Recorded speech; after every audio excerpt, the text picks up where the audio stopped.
A lo largo del tiempo, el pensamiento sobre la sexualidad humana ha atravesado un proceso de constantes transformaciones y sin duda alguna ha influido en las nuevas concepciones sobre la comunidad LGBTI.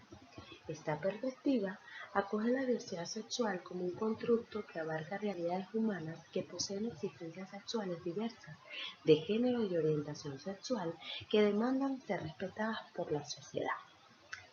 En el año 2016, la UNESCO definió el género como un proceso de construcción social de aquellas características y oportunidades sociales vinculadas al ser hombre o mujer, sustentando también en el aprendizaje que adquiere el individuo a través de la socialización.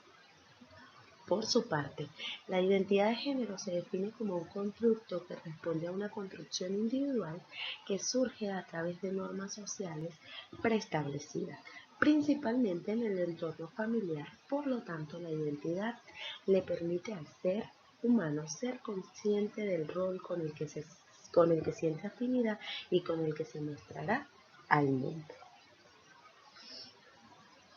Ahora bien, la diversidad sexual implica hablar de varias formas de expresión de género. Una de ellas es el transgenerismo.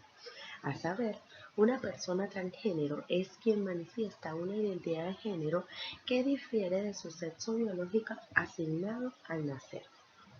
Esto trae consigo un proceso de transición que consiste en varios pasos, como tratamientos hormonales, modificaciones sociales y cambios legales que tienen como objetivo lograr que la persona consolide y afirme su nueva identidad de género.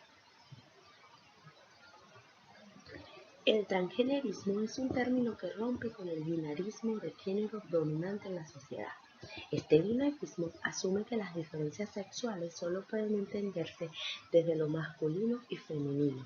Por lo tanto, la heterosexualidad se constituye como un modelo socialmente aceptado. Así, el transgenerismo y otras formas de expresión de género son cuestionadas y lejanas a la aceptación social, lo que deviene en una permanente exclusión y discriminación. Sin embargo, y aunque el camino ha sido tormentoso, en las últimas décadas se han hecho grandes esfuerzos para concientizar en materia de diversidad sexual en pro de un mundo más justo. A nivel internacional, la Organización de Naciones Unidas, a través del Consejo de Derechos Humanos, expidió en junio del 2011 la resolución 1719 sobre orientación sexual e identidad de género. Posteriormente a la aprobación de esta resolución, se presentó un informe sobre la situación a nivel mundial de las personas LGBTI, emitido por la Oficina del Alto Comisionado de las Naciones Unidas. Dicho informe incluyó una serie de recomendaciones dirigidas a los estados y encaminadas a reforzar la protección de los derechos humanos de lesbianas, gays, bisexuales y transgéneros. Cabe mencionar que en el caso de nuestro país, la Constitución reconoce el principio de no discriminación de los derechos humanos, prohibiendo toda acción u omisión que pueda anular o menoscabar su goce o ejercicio irrenunciable, indivisible e interdependiente, y la igualdad ante la ley, por motivos de raza, sexo, credo o condición social, creencia religiosa y de otra índole. Aunque no se mencionan de manera explícita la no discriminación por razón de orientación sexual, esta fue aclarada en la resolución número 199 de la Sala Constitucional del Tribunal Supremo de Justicia en el año 2008.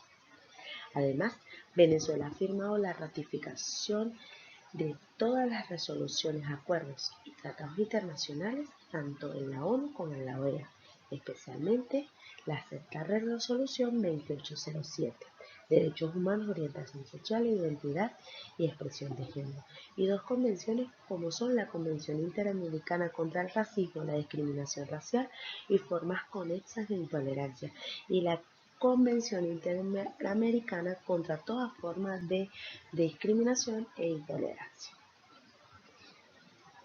A pesar de esto, Venezuela no cuenta con políticas, planes, programas y servicios públicos orientados a responder a las necesidades y exigencias de las personas LGBTI. La especificidad o equidad en la distribución de los recursos para la implementación de estas políticas no existe para esta comunidad, quienes adicionalmente continúan invisibles en las estadísticas oficiales, lo que se traduce en la exclusión del ejercicio de los derechos fundamentales desde la perspectiva de su orientación sexual, identidad de género o expresión de género. Esta situación contribuye al trato desigual, incluyendo tratos crueles, inhumanos y degradantes.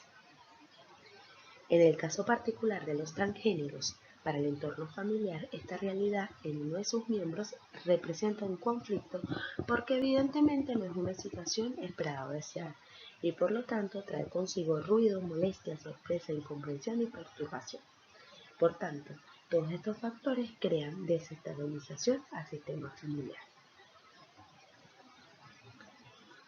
Sucede también que los padres desconocen cómo enfrentar las demandas de sus hijos que anhelan desarrollarse acorde a la identidad de género con la que sienten afinidad y no de acuerdo al sexo asignado al nacer. Durante la infancia, la persona no sabe lo que está pasando por no contar con el apoyo de adultos con el conocimiento sobre este proceso normal que responde a la diversidad humana. En tal sentido, el proceso de transición de género se expande hacia lo familiar, dado que este contexto también transcurre varias fases que según Arlette Lev se denominan etapa de salida del closet familiar y consta de 4 momentos que no necesariamente son secuenciales. La fase de descubrimiento y de revelación implica el conocimiento que tiene la familia sobre la decisión de uno de sus miembros en torno a su identidad de género. Esto puede conllevar a un sentimiento de traición, confusión y emocionalmente generará un fuerte impacto. Mientras que la etapa referencia a la turbulencia implica el estado de caos y confusión que atraviesa la familia, ante lo cual reaccionará de forma distante o ambivalente. Por ende, este momento representa un periodo de alto estrés familiar.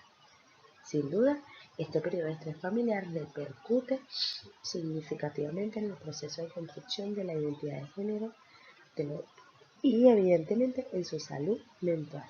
Y el cuarto es hallando el equilibrio. La investigación científica ha demostrado que las personas transgéneros tienen un alto riesgo de presentar depresión, baja autoestima, ansiedad y trastornos de estrés postraumático asociado a las constantes experiencias de acoso. Sin embargo, estudios demuestran que el acompañamiento familiar oportuno hacia una persona que se encuentra en transición de género reduce notoriamente las posibilidades de caer en estilos de vida que implican riesgo y además fortalece la salud mental y resiliencia de estas personas. En este contexto surge la siguiente pregunta: ¿cuál es el rol que la familia puede tener en el proceso de construcción de la identidad de género en jóvenes transgéneros en Venezuela?